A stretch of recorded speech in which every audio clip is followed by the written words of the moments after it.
भगवान को मानने वाले बहुत भक्तों के मन में यह एक दिन भाव जागृत होता है कि भगवान साक्षात हमारे समक्ष प्रकट हो जाएं। एक ऐसा ही भाव जागृत हुआ श्री बाके बिहारी जी की भक्ता श्री सोहा शर्मा जी के मन में। आज प्रातःकाल उनकी ईमेल प्राप्त हुई। उन्होंने अपने जीवन का प्रसंग लिखते हुए कहा है, 3-4 दिन पहले की यह घटना है। 21 अप्रैल को वह वृंदावन पहुंची और 22 अप्रैल उनके साथ कुछ ऐसा घटित हुआ जो उनके जीवन का अलौकिक दिव्य प्रसंग बन गया।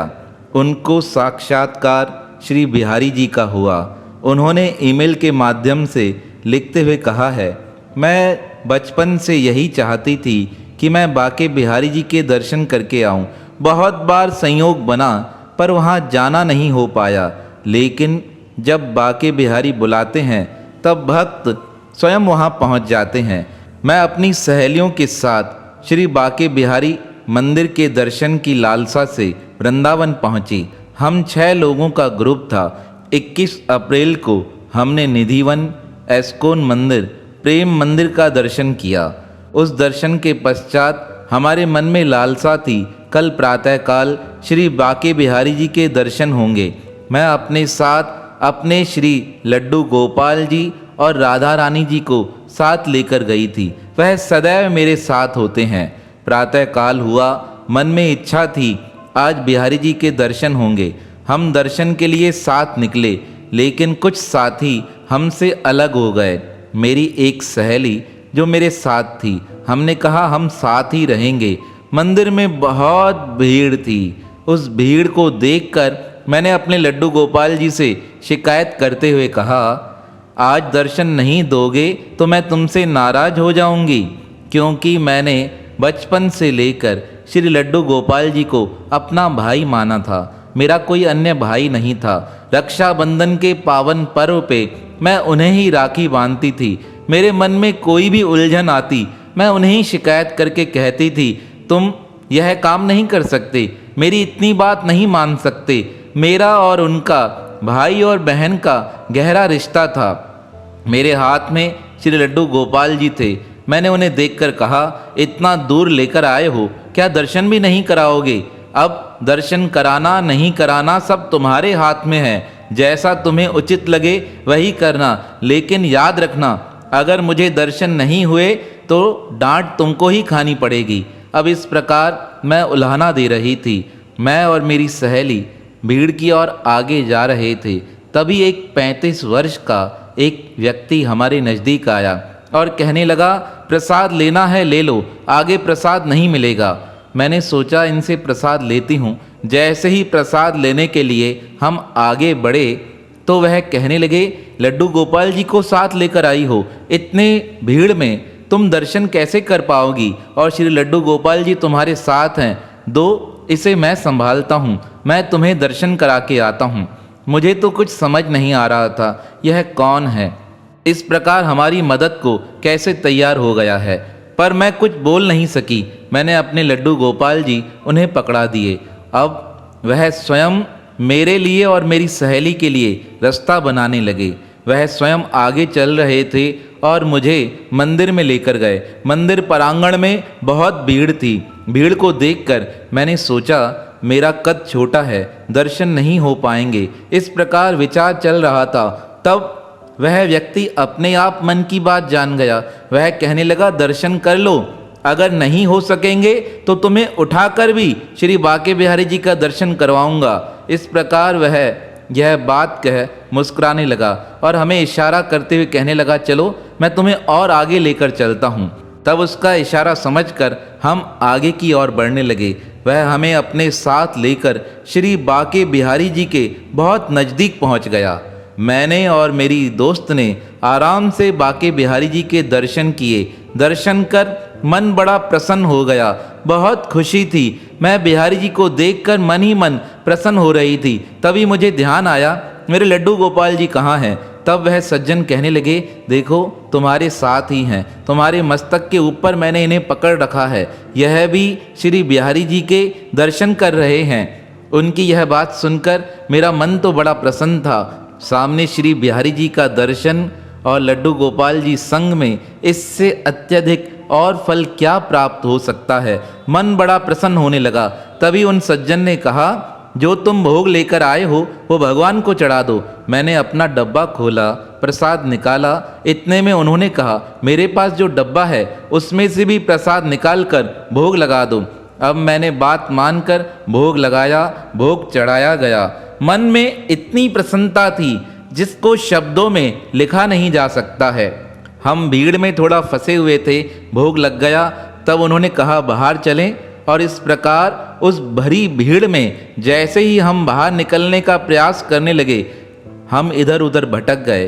तब मेरे मन में चिंता होने लगी। मेरे लड्डू गोपाल जी उनके पास हैं, मेरा सारा ध्यान तो उनकी तरफ ही था, लेकिन निकलते समय थोड़ा इधर उधर हो गए।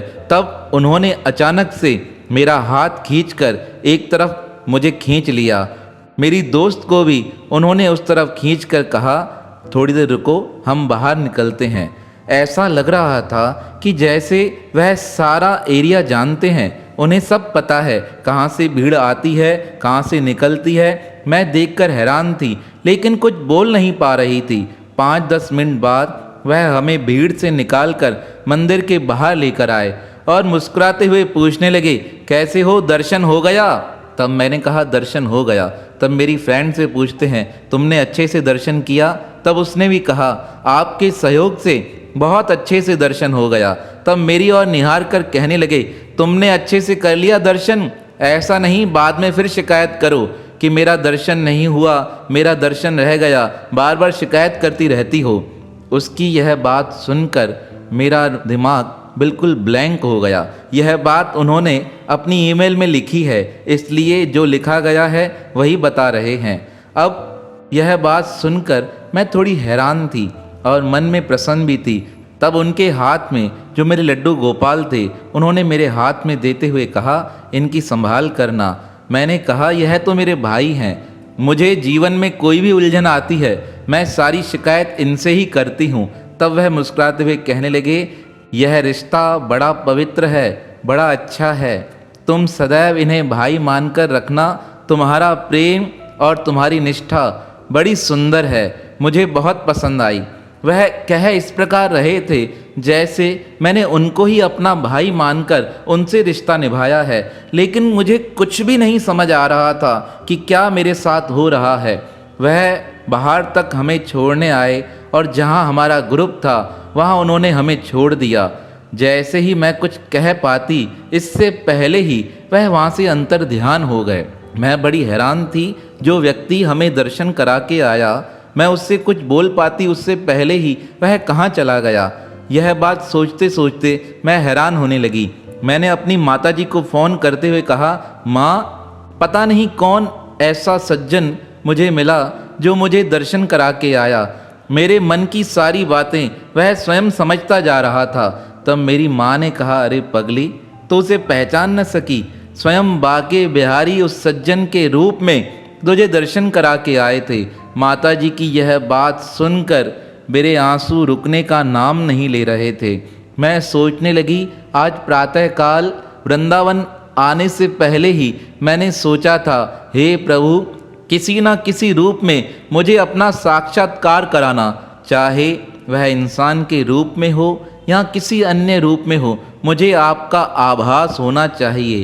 परमात्मा ने मेरी पुकार सुनी और उन सज्जन के रूप में स्वयं मेरे लिए उस भीड़ में बाके बिहारी तक पहुंचने का मार्ग बना दिया।